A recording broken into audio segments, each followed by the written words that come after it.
কমিশনের ভুলে শুনানি হয়রানি, সমস্ত নথি ঠিক থাকা সত্ত্বেও ভুলবশত নোটিশ। 2002-এর তালিকায় বাবা মায়ের নাম থাকা সত্ত্বেও নোটিশ। শুনানির নোটিশ পেয়ে হাজিরা ফাঁসি দেওয়ার ভৌমিক পরিবারের। সোমবার সমস্ত নথি নিয়ে হিয়ারিংয়ে যায় ভৌমিক পরিবার। হিয়ারিংয়ে গিয়ে জানতে পারেন ভুলবশত নোটিশ পাঠানো হয়েছে।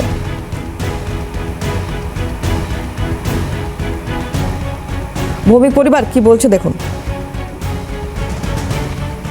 কার্ড নাম্বার ঠিক আছে, আমার নাম ঠিক আছে, ওর মায়েরও ভোটার লিস্টের নাম ছিল, ওর মায়েরও ভোটার নাম দেওয়া হয়েছে এবং টোটাল মানে সঠিকভাবে দেওয়া হয়েছে, এর মধ্যে কোনো ভুল ত্রুটি নেই।